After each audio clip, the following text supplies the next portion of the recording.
came after the funeral.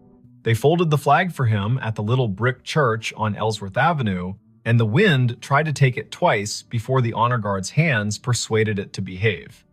It was a raw Thursday in late January in a river town in southeastern Ohio, the kind of cold that makes sound travel farther than sense. The man in the casket was Eamon Ridge, a volunteer firefighter and the sort of neighbor who shoveled 2 extra porches without mentioning it later. The service ended at 4, the last handshake landed at 4:20, and by nightfall, the street had gone back to being only a street. At 9:13, Leora Penn took her seat at the county dispatch console, slid on her headset, and watched the board come alive. At 9:31, the line marked 911 flashed with a familiar number. His number, the man everyone had just buried. Before we begin, tell me, where are you listening from and what time is it there? Leora had fielded storms and barn fires, and wrong turns called in as kidnappings. She had coaxed calm from people whose words came like hail on a tin roof. She had heard the first breath of a baby through a phone held in shaky hands, and the last breath of a stranger who needed someone to hear it. She was 34, kept her hair short to keep the headset from snagging, and wore a gray cardigan because the room ran cold to keep the computers honest. Her desk held 2 photographs wedged into the bezel of the monitor. One showed a river in summer, green as a promise. The other showed Eamon and his daughter Cass standing in front of the station engine with that look people get when duty gives them a reason to grin. The year was 2022. The county had upgraded the system, and the board pulsed with the soft light of new money that still felt like a borrowed suit. Lines identified towers and cross streets. Repeat callers had little tags. When Eamon's number flashed, it wore the tag she had put on it a year ago, Station 4. Her stomach made a small, foolish turn. Her hand did not. She tapped the line open. 911. What is your emergency?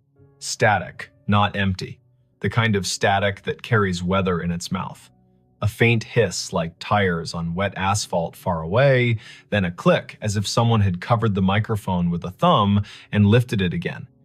Leora glanced at the automatic location box. The system offered a circle that could have been a dozen blocks wide and no more. The tower showed the bluff above the river. The timer on the call rolled past 10 seconds, then 15. The headset warmed in her hand. "Hello," she said, voice even, the way training turns fear into architecture. "If you can speak, I am here." Something moved under the static. A breath, slow, disciplined. The way firefighters learn to breathe through a mask like they are rationing the ocean. She had listened to Eamon for years as he called in traffic stops and barn smokes and mutual aid requests in that unshowy voice he kept, even when the ceiling thought it was tired of being a ceiling. Her throat tightened without permission. The board did not care. It kept time. The night supervisor, Brandt, rolled his chair closer, not touching her cord. He was 50, part-time philosopher, full-time keeper of snack drawers. His eyebrows asked a question he did not give words to. Leora tapped a note onto the incident log with deliberate fingers. Caller number displays as decedent from earlier funeral. Open line. Faint audio. Possible misroute from memorial device. Possible spoof. Monitor. "Eamon," she said quietly, because sometimes names open doors the way keys do. "If you can hear me, give me any sound." The line breathed once more, then found a voice. Not bright, not ghostly, a man speaking like someone who had walked all day and only now remembered he could sit. It said one sentence, 3 words, patient, back door locked. Brandt's hand hovered over the radio mic. Leora nodded once. He paged Station 2 because Station 4 was morning, and Station 2 would show up with their coats half-buttoned and their hearts arranged like a team. He sent them to the Ridge home on Quint Street, the small white place with a porch swing that had never let a guest feel foolish for needing to sway a minute. Leora kept her voice on the line. "Back door, locked," she repeated, writing it, hearing it, feeling the way the sentence wanted to be a map. "Is someone inside?" Nothing answered at first. Then a second sentence, softer. "Cass asleep." Brant's fingers were already moving the way piano players do when the song makes them want to be faster than they are. Officers on the midnight swing shifted their routes without complaint. The medic crew out of town angled their rig toward Quince in case Grief had found a trick that needed medical names. Leora sent a quick text to the on-call clergy liaison because the county did not believe in letting families be alone with what they could not name. "Amen," she said, "steady. We're sending them. Stay with me if you can." The line hissed like rain on a steel roof, and then went quiet. Not the click of a hang-up, the kind of quiet a room makes when a story finally sits down. The call timer rolled to 1 minute 23 seconds, then stopped. Disconnected, the board told her, cheerful as a toy that believes its work noble. Brant opened his mouth and then closed it. He reached for his coffee and decided it was the wrong kind of night for coffee and reached for water instead. Leora sat very still for a moment and felt the way adrenaline stands up in your body and refuses to sit until you give it a task. She gave it the task of listening. The lines danced with ordinary need. A possum in a kitchen. A husband who had cut his hand on a jar. A neighbor who had heard a window break and then realized it was the television. Her hands did their work. Her ear held a room for the line that had gone quiet. Officer G. Park radioed in first. Voice crisp. Tires crunching on salt in the street. Unit 3-1. Quince Street. Back porch light on. Back door indeed locked. Copy request to knock. "Copy," Leora said, hearing her own voice make simple shapes. "Proceed." There are knocks that sound like questions and knocks that sound like the start of a fight. Officer Park knocked like a person who has played in a string quartet. Firm, meticulous, willing to wait between knocks. Leora heard the long, thin silence on the open radio channel that means everyone has decided to breathe in sync. A porch swing creaked, whether from wind or memory. Then Park again, softer. Visual on subject in living room. Teen. Asleep on couch. Television on mute. No visible distress. We are making entry.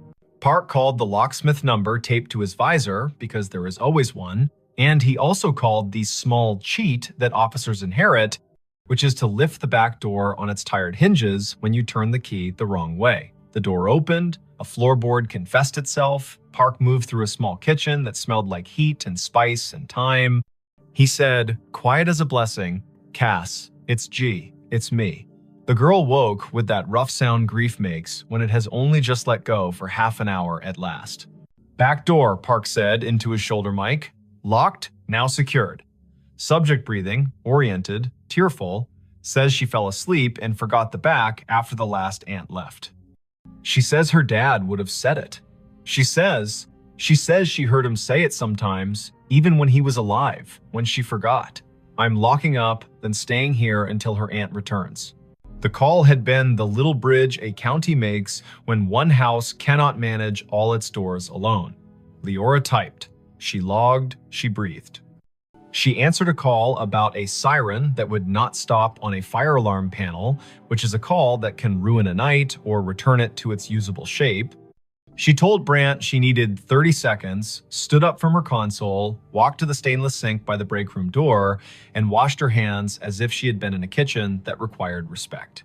At 10:48, the line lit again. Same number. The board did not know how to feel about that and chose its usual indifference. Leora took it. 911. A voice lives inside a headset after a while. The nerves learn routes, the body decides where to keep the sound. The phrase came through low and clear. Basement. Pilot light. She did not hesitate. She sent the fire crew already on Quince next door. She told Park. She told the aunt, who had come breathless from her own house 3 blocks away, that they were going down the cellar stairs for the little square of flame that keeps a winter from doing more harm than good. She heard Cass in the background say, without fright, he always listened to the furnace like it was trying to tell him a joke. Engine 3 called in. Pilot light out. Gas smell minimal. Windows open. Relit. Carbon monoxide monitor registers safe. A firefighter Rowe, who had once done stand-up for exactly 2 open mic nights, and then decided his comedy belonged in the bay with his coworkers, added gently, Whoever called this in has good ears. The board calmed, the town kept its little noises, the river told the ice what to do, and the ice obeyed or not. Leora's shift slid past midnight. At 1:19, she poured tea she did not want and drank it because warm things are a kind of law. At 1:40, an old man reported a woman knocking on his side door asking for a light, and she sent Park and his partner again, and it turned out to be a neighbor who had locked herself out, and they laughed about solutions and did not mention grief, so it would not be tempted to take that house too. At 2:19, when the dispatch room feels like a lighthouse that forgot whether the bay is wide or just an eager creek, the line lit a third time. Leora did not say amen out loud. She let the humanities teacher voice in her head that once told her names have heft say it for her. 911. This time the sentence was longer. Not elaborate, not difficult. The kind of sentence men say when they've spent their lives making tool lists. Check the pan on the back burner. Leora's fingers moved before she could tell them to, and 10 seconds later, Park said on the radio that a pan of oil sat glowing on the stove, forgotten by a cousin who had come bearing food, and then wept, and then gone to call another cousin and set the phone down on the porch rail. Park killed the burner, slid the pan onto a cold eye, and said, "Tell whoever's on that line thank you again." She said, "I will," and understood how inadequate that was, and also how there is no better sentence at 2:20 in the morning when a house has been held upright by 2 extra words spoken by a man with no air left to push them. By dawn, the calls had slowed to their usual winter trickle. The board made its little satisfied beeps, the shift change crept near. Leora printed the overnight logs for the lieutenant in charge and set them in the bin with the neatness of a person who believes paper is a form of kindness. She took off her headset, set it on the hook, and let her neck decide it had been a stiff night. On her drive home, the river looked like a sheet of hammered tin under a sky that had not yet decided whether to blush. She stopped at the corner store for milk and oranges. The clerk rang her up and asked if she had been at the funeral, because everyone had been at the funeral, even if they had not parked their bodies in a pew. Leora said yes, and the clerk said he had known Eamon since they were boys, back when the river took 2 boys and gave back 1, and how the one who came back had never raised his voice again, unless it was to make a frightened kid laugh in a smoky basement. Leora listened. The clerk put 2 extra oranges in her bag, the way men do when they feel the night reach its hand into the room and cannot keep all the light from leaving. She slept until noon and then sat in her kitchen with the radio low and the blinds open to teach the afternoon how to behave. Her phone chimed with a message. It was Cass. Leora had given her number to the aunt without thinking, and nothing about this felt like a boundary violation now. The message was a picture of a backdoor lock and a caption. "He did it again, thank you." She replied, "You did it." He reminded, "That is a team." Cass sent back a heart in the color teens choose when they mean it and do not want to seem silly. Word traveled without gossip's teeth in it. People told each other the version they could bear. Some said the call after the funeral had been a trick of towers, an echo, a message scheduled by a grieving mind that had set a reminder on a phone. Some said Eamon was still doing his rounds, making sure pilot lights and pans behaved. The chaplain said he did not know the mechanics of it and did not care, that love gets to serve in whatever uniform it likes. The fire chief said quietly to Leora, "If my number ever lights your board and I am not in a position to help myself, send the crew. I will not be offended if you use my name to get them there faster." It is Wannon. The next week brought the kind of snow that erases the edges of things. Leora worked 3 overnights in a row and learned to sleep in squares of 4 hours like a cat. She took a call from a man who had found his wife on the floor and guided him to count and compress, and the medics arrived before the counting rasped the hope out of his voice. She took a call from a woman who had locked herself in a bathroom because her boyfriend had stopped being gentle, and she kept the woman talking about the photograph on the wall while the officers climbed the stairs 2 at a time. She did not think about the line until it lit again 2 Fridays later at 1 in the morning. She kept her voice clean. 911. Eamon's voice came again, thinner, like a person speaking through a scarf. It said, in a tone part instruction and part apology, "Box of matches in the junk drawer beside the oven. Throw them out." She told Park. Park went. He opened the drawer and found a box that had wicked itself damp and mean. He took it to the back porch and soaked it and binned it, and then came inside and wrote a sticky note for Cass that read, "Your dad told on you." She woke to it and laughed in that shocked way laughter has when it has been given back its license to exist. Not every call was that kind. Once, the line connected, and all Leora could hear was faint wind and the hollow tick of a cooling engine, and she understood, without needing the lieutenant's later confirmation, that this had been the night the station bays opened, and Eamon's truck had been driven back from the long, slow procession, and the engine had clicked in that language. Machines use to admit fatigue. Once, the line carried only a sound, like boots on gravel, exactly 3 steps, then the pause of a man looking at a sky he used to know from a ladder truck. Once, nothing came at all. And still, she stayed on the line the way you stay on a porch after a friend has gone inside, just in case one more sentence needs to come out and walk around in the air. Spring loosened the river. April made the churchyard look less stern. Cass finished school with a concentration that made her teachers write small notes on the bottom of her papers. "You have turned into a person who trusts herself." Leora saw her at the station on an open house Saturday, and the girl hugged her the way nieces do their aunts without asking for the right to be related. They stood under the engine bay's great door and listened to the way small kids treat sirens like musical instruments when given permission. Cass said she sometimes still heard it, the way a voice comes into a room without needing to open the door. She said the voice had told her to bring in the porch rug before a thunderstorm that would have flung it across the block. She said the voice had told her to drink water before her stomach had the language to beg for it. "What do you think it is?" she asked, not demanding that it be a ghost or an algorithm. "I think you live in a county where people answer one another when called," Leora said. "I think sometimes lines open from one room to another because the rooms were built that way by love. I think if we say it out loud too many times, the day will get shy and pretend it never happened. And I think your dad trained his whole body to go when someone needed a sentence, and I do not know what training looks like later." Thanks for watching Allen's To Help Pray. Cass nodded as if she had been offered advice about lifting with her legs, not her back. She put her hands on the engine's bumper like a kid checking the pulse of a whale and whispered thanks in the dull shine where she thought it might carry. The last call came in July, on a night that smelled like cut grass and the electric promise of storm. The board was quiet.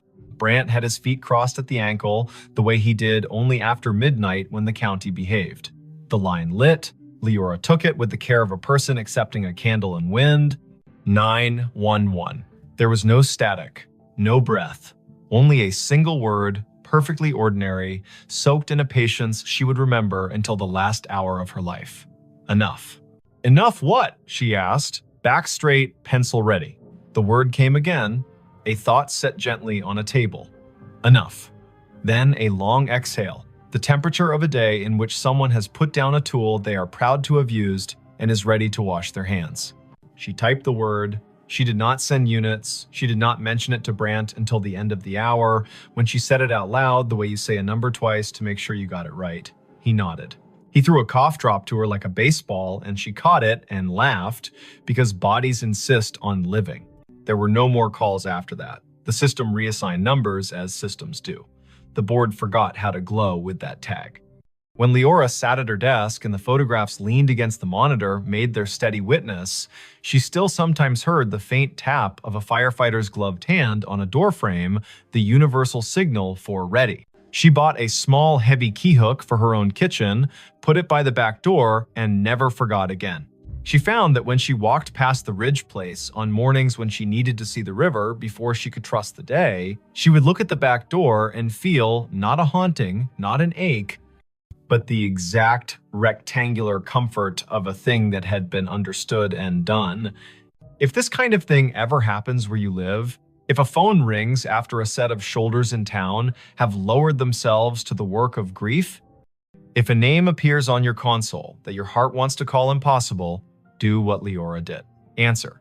Stand in the narrow bridge between rooms, ask short questions with soft edges, send help, write down exact words. The world is made of exact words and the work that follows them.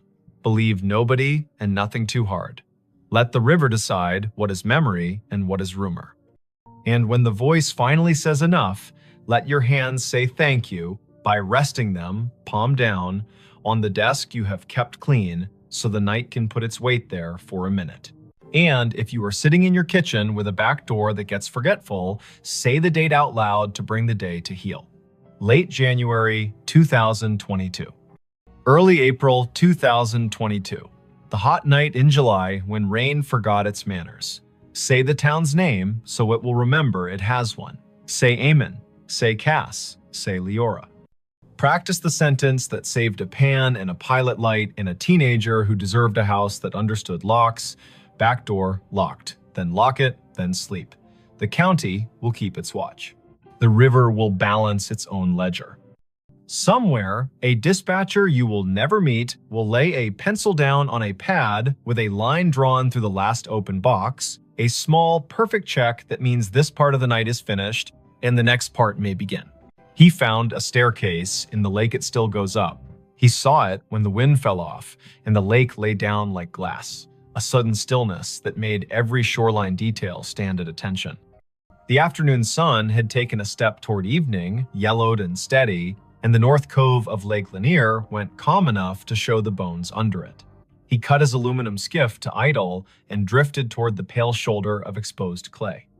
There, not random at all, a run of stone steps pushed up from green water and kept going into nothing the shore could explain, even and true, as if they still believed a front door was waiting at the top.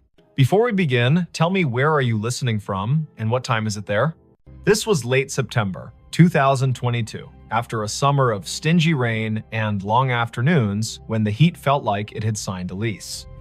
The lake sat northeast of Atlanta, a blue map of drowned hills and red clay coves, and that year it had read its gauge and decided to show some of what history had asked it to forget. Foundations revealed themselves like old teeth.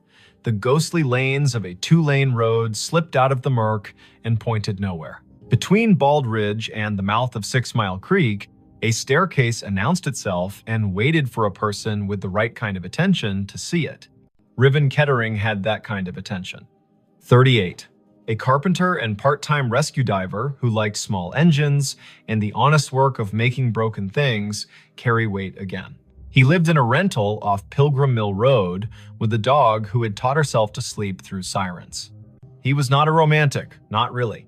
He was the kind of man who listened to what a hinge said when it wasn't being looked at. The lake had been a job and a solace for him since he moved down from the foothills of Tennessee a decade earlier, and on afternoons like this one, he took his old skiff out to idle over the drown. The staircase began 3 steps below the surface, pale rectangles set into the clay, then climbed above waterline, slick with algae, where yesterday had touched and left. 12 risers showed drop. They marched up the bank as if they had no intention of stopping, then continued past where stone ended, the air holding their measure with a confidence that made nothing in Riven's head feel quite steady. He nosed the skiff forward until its snub bow made a soft knock against the lowest dry riser. The hull and the stone talked for a second, low and hollow. He stood, keeping knees loose, eyes at a level where you can decide a thing without pretending it's not, pretending you first. The steps were fieldstone set into a poured bed, careful work from when hands were steadier because nothing had asked them to type yet. He could see where the mortar had let go, hairline by hairline, and where a leaf had chosen to become fossil rather than compost. He stepped out. The rock took his weight with a small, agreeable groan. He climbed, counting aloud the way you do when a rhythm wants to prove it's a law. 7, 8, 9. A wet line at his ankles where he had waded the shallow to push the skiff in. 10, 11, 12. He stopped where stone ended. The sidewalls rose one more course and then gave way to air. Ahead of him, nothing. Above him, more nothing.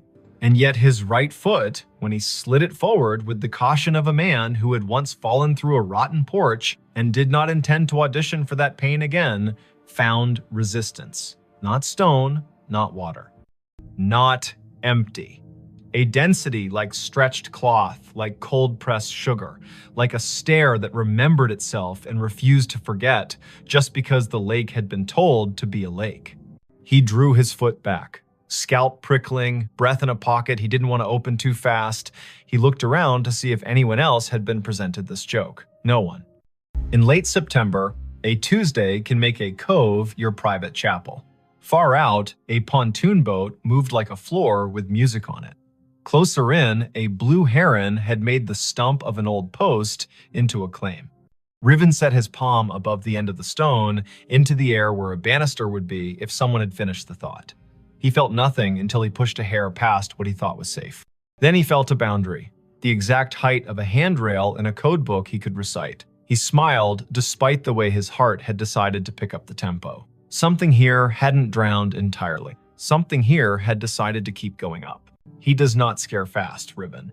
He is a man who has gotten into dark water at night, kindly, and come back calmer for it.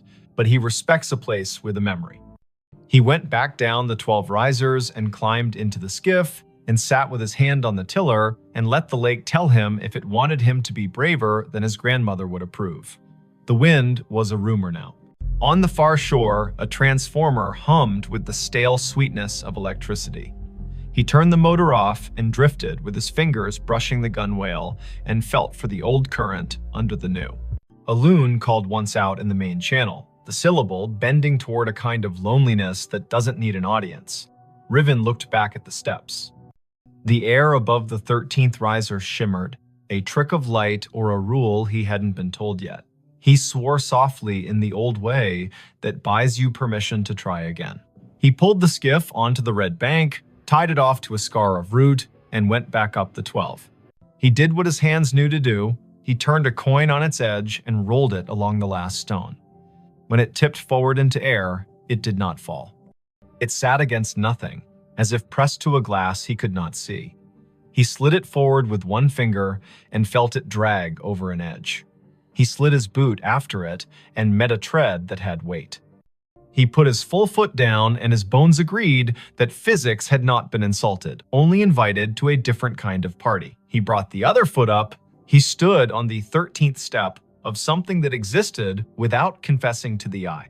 He took one more. 14. He stopped. He is not a fool. He turned to look at the lake, which does not care if you find it holy or treacherous, so long as you understand which mood it is in.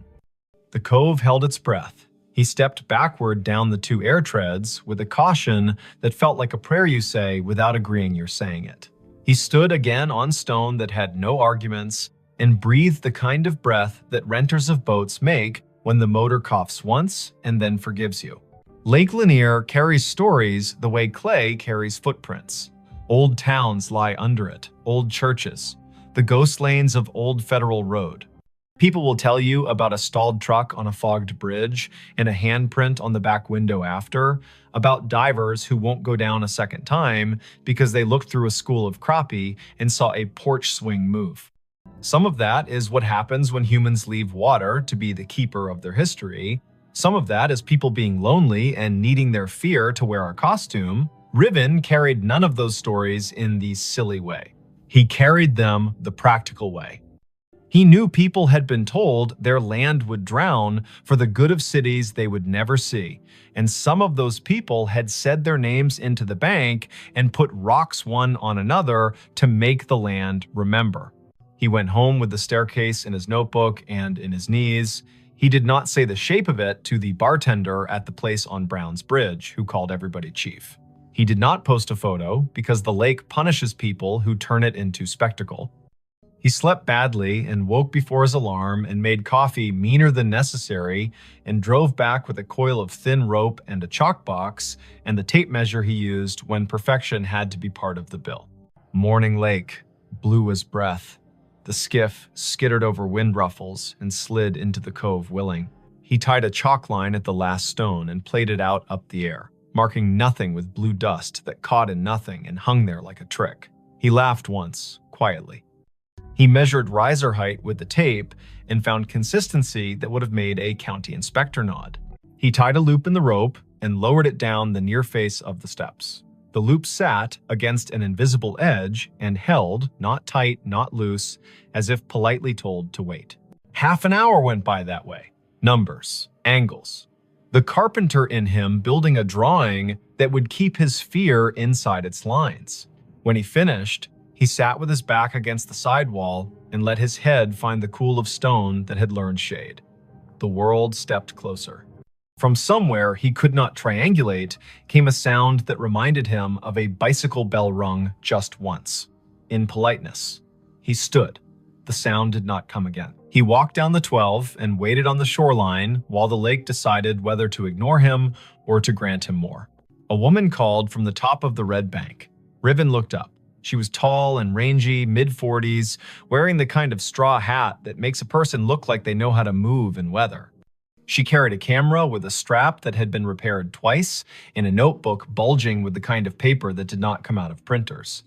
She introduced herself with a grin that answered questions he had not asked. Mara Clary. She ran a small outfit that mapped drowned towns and grave relocations for counties that cared to admit their forgetting. She had a copy of the Army Corps' old charts and a habit of showing up where the lake loaned the present to the past. "I've been told you've got steps," she said, "and that they keep going up." He wanted to ask who had been talking. He wanted not to have his name in a stranger's mouth. But she put her hand on the sidewall like a careful person says hello to an old horse, and the way her face took in what she saw made him feel less alone in his own seeing. He nodded. He told her his name and the number of air treads he'd let himself trust. She whistled low. "Linger tells on itself every few years," she said, eyes on the shimmer above the 13th. "But I haven't seen it do this. Fieldstone, that would have been a front walk probably. Or the stairs to a porch. You can tell from the way these aren't as steep as church steps. And there would have been a dog who slept halfway up until someone came home at supper." "Everyone says that about any porch," he said, smiling despite himself. "Only because it keeps being true," she said, and laughed like a sound the cove had missed. They measured together, she took photos, he held a stick out over the air risers and watched the end bounce against nothing. They left offerings the old way. He peeled the paper off a peppermint and set it on the third stone step. She untied a strip of blue cloth from her hat and tied it to the root that held his skiff's rope. The lake, if it acknowledged that at all, did not show it. She opened her notebook to a page where she had copied in neat letters the names and dates of households taken when the valley was flooded in the early 1960s. 2 farms had sat on this spur, the Sumter place, the Jory place. Sumter had 5 children and a clean way with fence lines. Jory was famous for a Sunday table and a sour temperament the rest of the week. The county had cut checks and called it a necessity. The stairs could have been either family's. But on the sidewall, low near the 5th riser, they found a mark cut into mortar with a nail or a stubborn penknife. A letter. "Jay, you think Jory," she said. "Or June," he said. "Or Josephine. Or a boy who didn't get to grow into his handwriting rights, their first initial into any stone that isn't busy." The lake made a small sound against the hull, a shrug. They came back the next day, and the next after that. In the afternoons, teenagers on rental jet skis came doing grammar the water did not admire. In the mornings, a heron watched like a magistrate. Once, a man in a bass boat cut his engine and drifted nearer and asked if the invisible was real or a trick. And when Riven told him the truth, he raised his cap and said, "Well then," and idled away because some facts want to be left alone to keep being facts. On the 5th day, just after noon, when the light loses some of its slant and the lake starts its long exhale toward evening, the air changed. Riven was on the 14th invisible tread, Mara 2 below on stone, the rope tied at his ankle as if that kind of thing would help. He felt a pressure move across his shin like a child's study of a newel post. The hair on his forearms declared a vote. He looked up. Above him, a faint dark line hung in the bright. A lintel, if you wanted to pretend to see one. A line where a door might have decided to sit if it still meant to. He lifted his hand slowly and let it hover. It met resistance at the height where a latch would be if people had followed the same measurements here as they did in town. He pressed a fraction and felt the air give. Not much, not enough to invite him, only enough to say, "I know what you were asking for," and no. He withdrew his hand. He did not try again. He went back down and sat on the 6th stone step and put his elbows on his knees and let his head go heavy in the way of a man who knows the difference between a closed door and an answer. "Not today," Mara said, not unkindly. "Doesn't mean never." A storm ran around the rim of the lake that night and forgot how to come down. The next morning broke clean and noisy, with birds relieved to be right about the Sunday. When they returned to the steps, the peppermint was gone. The strip of cloth whispered against the root when the wind remembered it. On the 4th stone riser, a line had been drawn in the red dust by a finger that had not belonged to wind. 4 short lines, 1 long. The way a person keeps track of days when they are doing a job no one else is counting, they looked at each other like people who have been included in a conversation without earning it. Mara wrote down the marks in that tidy, practical hand. Riven climbed to 14 again and did not press the air where the latch would be. He listened instead. It is an old trick. The more you don't demand to hear, the more willing a place is to say its piece. Somewhere above him, at the end of the invisible run, a sound came faint, almost an opinion. The scrape of a chair, foot against a wooden floor. Once, then a breath, remarkably ordinary, let out by someone who was done with a small effort and is pleased to have finished. He let his knees bend and went back down step by careful step. The county put out a notice, polite as a church lady, asking people not to climb anything that felt like absence. A man from the Corps came by with a clipboard and a caution that did not include humor and told them to rope the place from the bank. They tied a line and left it slack enough to be ignored by whatever needed to come and go. Mara logged coordinates and photographs and the exact color of the lichens on the sidewall. Riven made a drawing of the steps that showed the air ones the way you show trust, with dotted lines and a note that says, "As found." Word spread anyway. It always does when to leave a thing alone would be the more complicated form of love. A grandmother came and watched from the shade and told her granddaughter a story about the summer her brother rode a bike into a field that is now part of the lake and fell and did not cry, because corn leaves will cut you if you give them. An audience. A man in a Braves cap stood for a long time with his hands in the back pockets of his jeans and didn't tell anyone why his eyes kept the gloss they kept. A boy clapped once and apologized, and then asked if the staircase sounded like anything, and when Riven told him about the scrape and the breath, the boy looked toward the place where a door might be and whispered, "Thank you," like a student to a teacher who has handed out permission slips to freedom. On a Wednesday morning in early October, the lake rose 2 inches. The first stone step went green again. The 12th stayed dry. Riven set his palm to the sidewall as he had begun to do without design and said the names of the months out loud as if they were a key. Mara arrived late, hair in a bandana printed with little cranes, a thermos in one hand and a sheet of onion skin paper in the other, the thin kind that takes pencil and lets the stone's texture come up through. She rubbed the J, the nail-cut letter, and the tally marks. When she lifted the paper, the letter and the lines looked like a message written by someone whose words had to be rationed. She tucked the rubbing into her notebook with a care Riven recognized as kin to prayer. By noon, clouds built into a boast. Mara packed her camera because electric things deserve not to be insulted by weather. Riven untied the rope at his ankle and coiled it with the absent-minded competence of someone who likes ropes for the way they make order out of risk. The air above the 14th step felt different. Cooler, somehow. Denser. He looked up and wanted more than he would have admitted the week before to see something acknowledge him.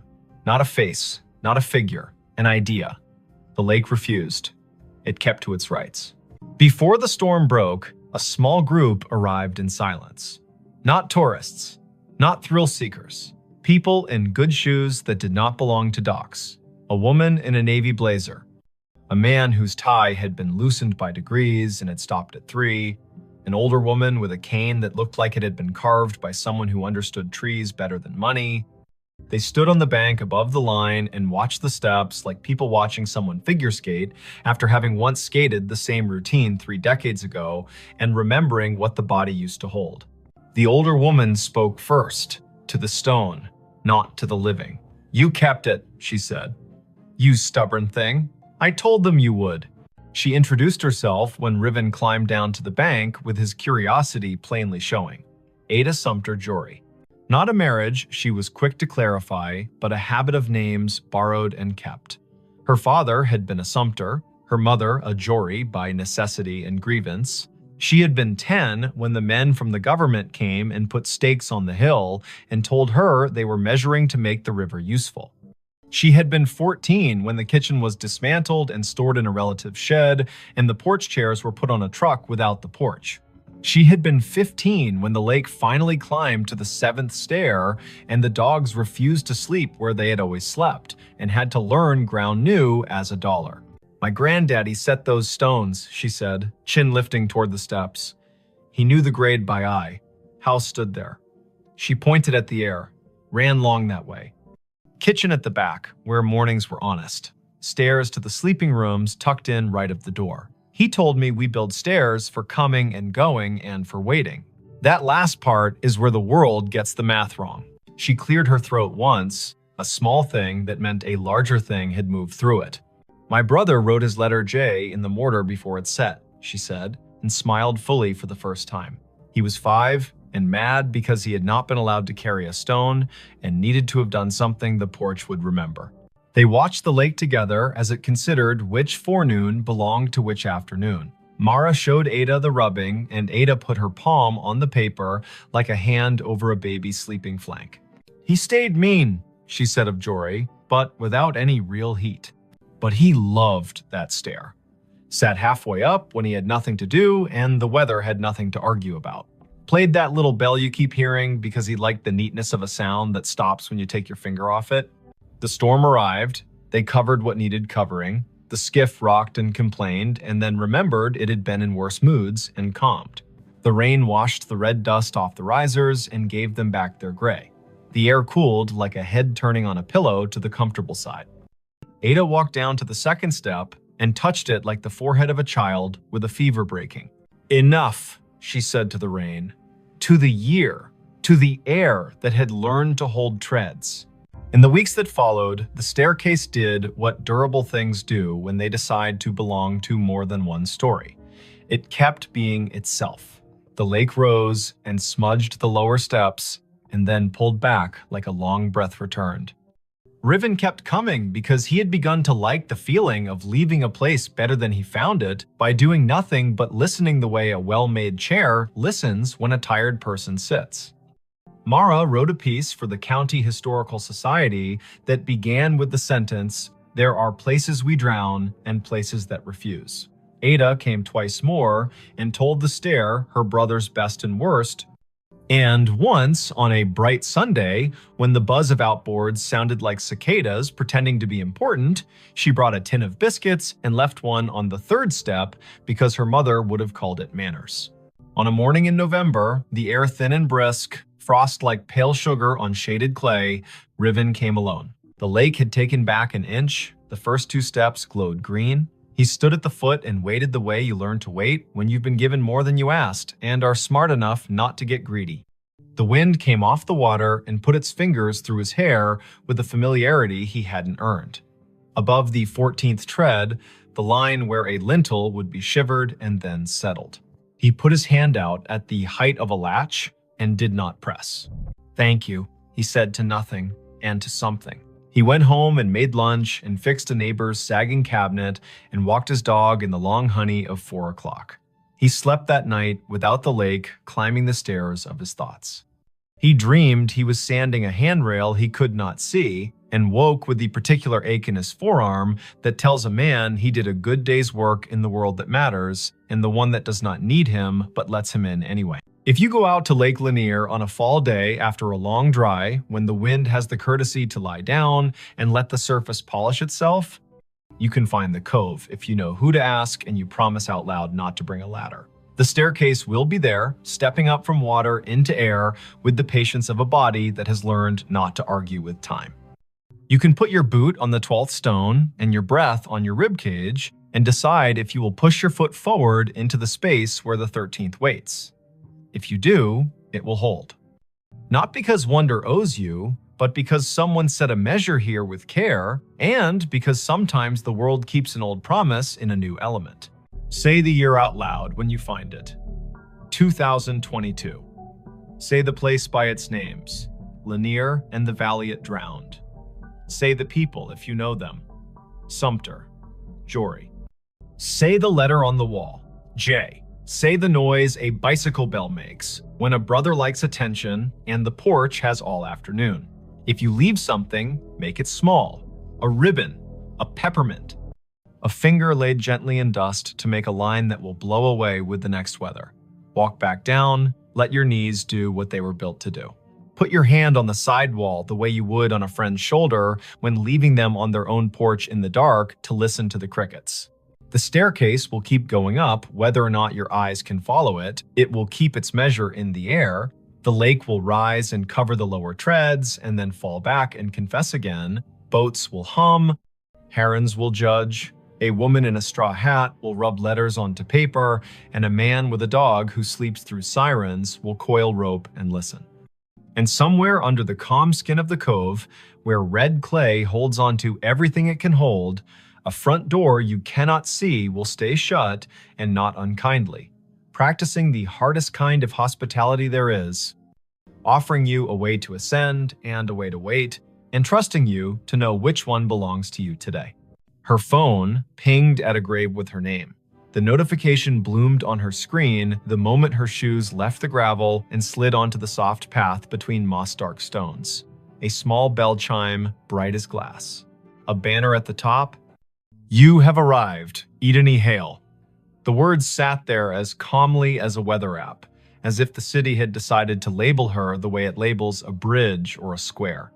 The place was Bonaventure Cemetery in Savannah, Georgia. Spanish moss hung in long, steady sentences from the live oaks. The river kept its secrets behind the bluff and breathed like a sleeping room.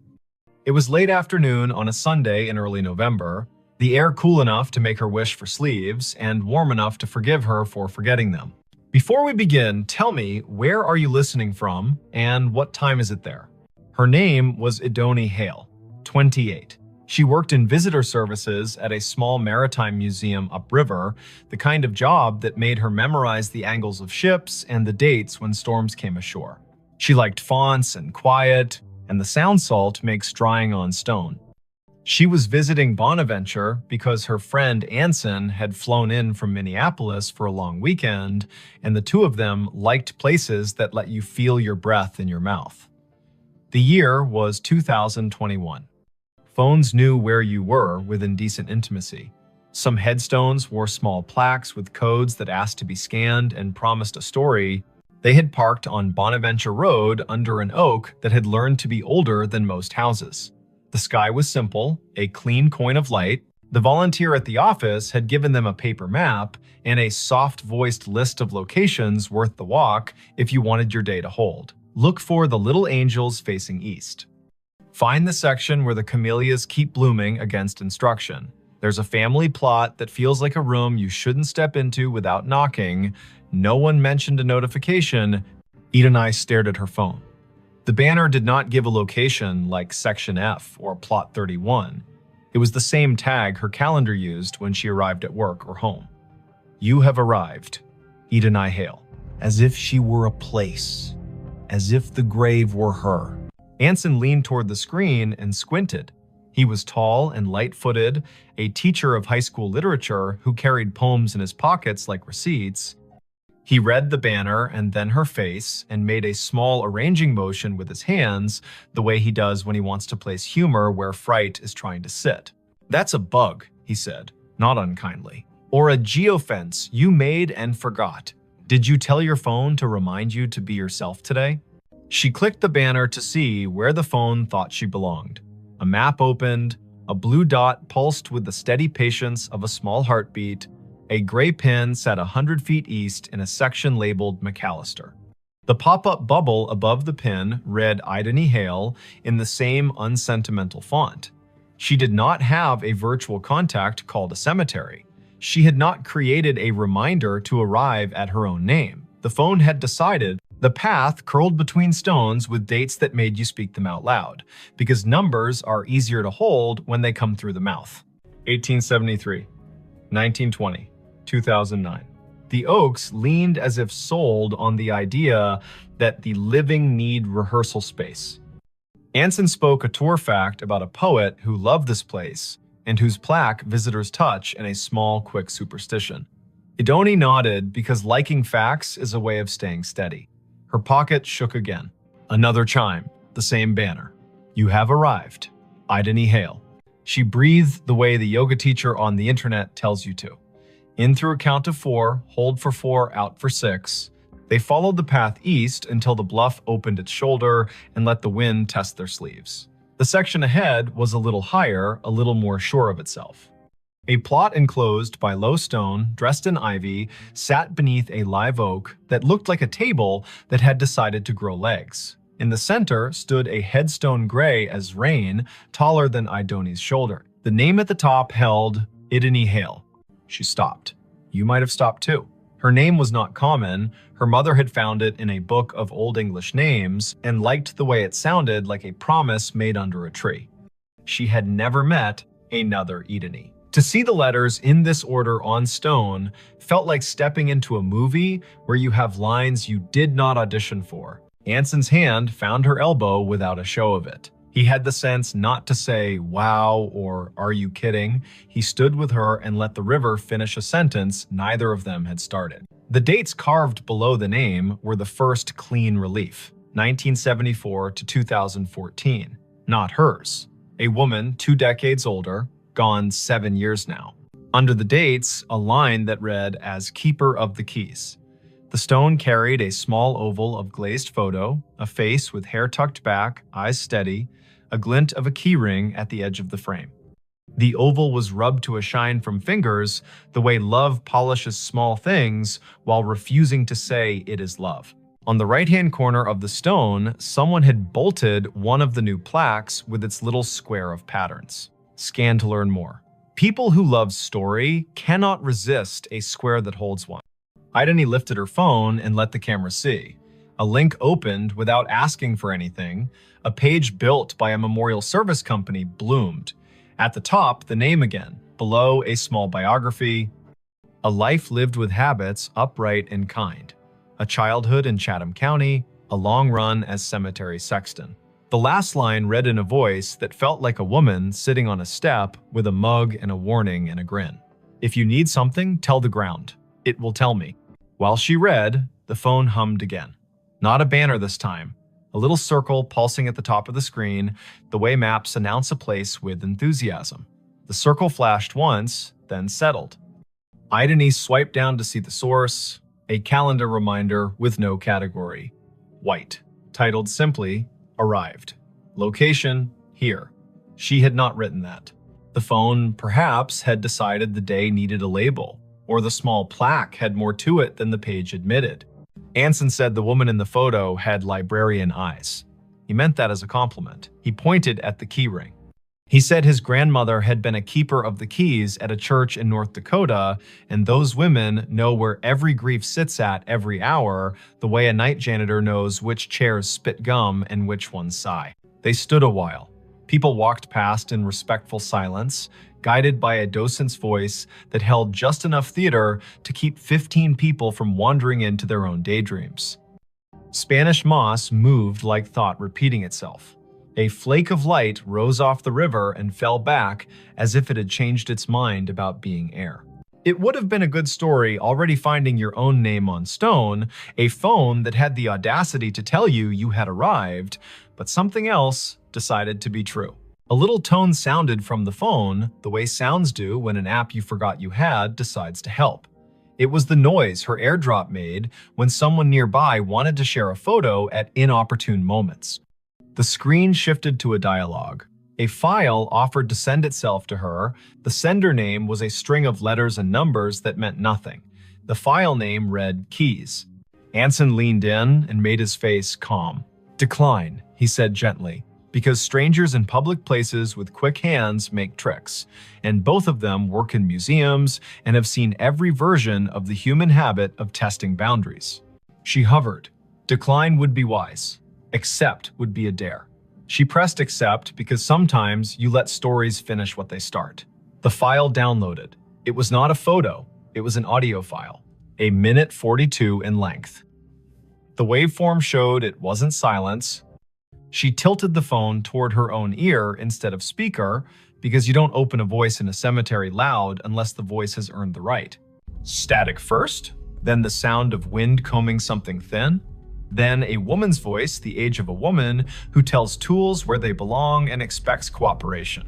The voice said, "Dry as a towel and warm as a summer kitchen. If you are standing over me, child, and your name is mine, you can help me keep my promises. Put your phone on the stone and leave it be a minute. It will tell you where to stand next." Anson's eyebrows did a small jazz riff and then tried to behave. "Okay," he said softly, a word that meant, "I am here and I am not going to ruin this with cleverness." Ideni set the phone on the flat top of the headstone the way the voice had instructed. The screen slid into its lock. Her reflection replaced her. The oval photo looked past her shoulder the way old photos always do. She counted in her head as a way to keep the childish fear of being tricked from standing up and knocking the ritual with its elbow. 50, 60, 78. The phone buzzed once, she lifted it. The map opened of its own accord. The blue dot had moved nothing. The gray pin had changed. It labeled another grave 30 yards north with a name neither of them had seen on the paper map. Rosin Hale. A second name, another Hale. The first name was Welsh and not common here. They went because the day had asked enough times to be answered polite. The second stone stood lower, more modest. The granite, a color you could never find on purpose if you looked in a catalog. The dates were older, 1931 to 1999. The epitaph read, "She kept the gate lighted," and under that, in smaller letters, so faint you could only see them when the cloud put its hand over the sun, a line, Rosine was born. Rosine Idris.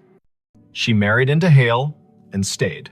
Tell my niece if she comes through here that I see her when I count keys. I am not anybody's niece, Ideni said aloud, and then took a breath because she heard the defensiveness squirreled underneath. I mean, not hers. You might be more people's niece than you know, Anson said gently, a man who had grown up with uncles who weren't uncles and yet were more family than the kind that wears your face. They stood while the wind added a signature to the bottom of the page of the day. The river put its shoulder against the bank and leaned. The phone did not ping again for a while. A cardinal went from one branch to another with the purposeful speed of a person who knows where the parts are stored. A group of teenagers trailed an auntie through the lanes, popping gum in a respectful way, which is a regional miracle. Ideni looked up Rosin on the cemetery's database because when your heart gets odd, facts make a braid to hold on to. The database was one of those volunteer-built websites that carry the tone of a potluck where everyone brings a dish so exact it shames you for choosing salad. Rosin's entry was thorough. Born Rhonda Valley, came across with parents as a child, settled in Chatham County, married one Mr. Hale, worked checklist after checklist for the electrical union office, sang alto in church with the patience of an anvil, survived by no children, preceded by older brothers, all gone. Niece mentioned in an obituary in 1999 with no name given. Anson made a sound that meant the story had wiped its hands on his shirt and was ready to cook. The phone chimed once more, now with the tone her museum app uses when a beacon in an exhibit hands you a fact. She had turned beacons off last month because being interrupted by history while in history felt a bit like a stage whisper in a quiet theater. She had not turned beacons back on. The screen read, "A note is waiting." A map pinpointed the little brick building the cemetery uses as a workshop for the grounds crew. A path drew itself in blue between the Hales and the shop, like a string in a child's game. They went because keys that ask to be found deserve not to rust, The door to the shop was propped with a cinder block, the way doors are propped everywhere when the weather learns to be useful. A radio played a station that chose old soul and occasional baseball score updates. No one was at the counter. A bell stood there anyway, the kind that rings a sound like a glass penny. Anson rang it because he likes participating in obvious rituals. A man in his 50s with a badge that read August came in from the back, wiping his hands on a rag that had earned its keep. "You folks need a map?" he asked, then took a longer look at their faces and revised. "Or a minute." "We were by the hailstones," Idony said, and watched the way a man looks when a rhyme finds his ear and tells him it cares. August nodded. "Course you were," he said. "I keep an envelope for that family. Been waiting on who it's waiting on." He reached under the counter, where drawers have learned to hold what should not be lost, and brought up a large yellow envelope with a blue paperclip that had rusted a little by choosing weather. The envelope had 3 words on the front in tidy block letters. For the next Idony, heat went across her face like an honest light. August saw it and stilled. He handed her the envelope the way people hand one another babies, meaning well and moving slow. She opened it with her thumb. Inside, 3 items. A small brass key, old, not ornate, with teeth filed like a decision. A folded sheet torn from a spiral notebook, edges soft with years. And a wallet-sized photo of a woman in a blue work shirt with a name patch and a grin you could feel on your back like afternoon Sunday. The patch read, "Idony." The face belonged to the woman on the first stone. The note was written in blue ballpoint in a hand that pressed harder than paper deserves. It read, "Simple. For the next Idony in this county who can hear me the way a key hears a lock. My niece is out there." She won't say yes to the word niece because words are stubborn. She'll need to open the box in the old mausoleum we keep for tools and favors. The key is for the small door on the left. Lift on the latch while you turn. The box has what belongs to her and me and her grandmother. If she is standing at my stone with a phone, she will know that I know. Don't bring a crowd. Bring one friend who reads instructions with his eyes. Leave the key when you are done. We can count without hands here. "I'm not someone's niece," she said again, and heard how the sentence grew less certain with practice. Her mother's family tree began and ended in a different state. A line of women who told polite lies to spare one another the sharp edges and did their grief in broom closets. Her father had not survived long enough to name distant relations. He had left behind a bent screwdriver and a smell that her body still could find when a day asked. Anson's hand found the counter in a quick pat, like checking for keys as you leave the house. "You don't have to be a niece to be the person meant to do a thing," he said. "But also you might, and it might not matter how that happened." August tapped the counter twice, a habit that sounded like a yes. "The small left door," he said. "People never see it. Take the path behind the office and go right at the angel with the missing hand. The mausoleum is the little brick one that looks polite.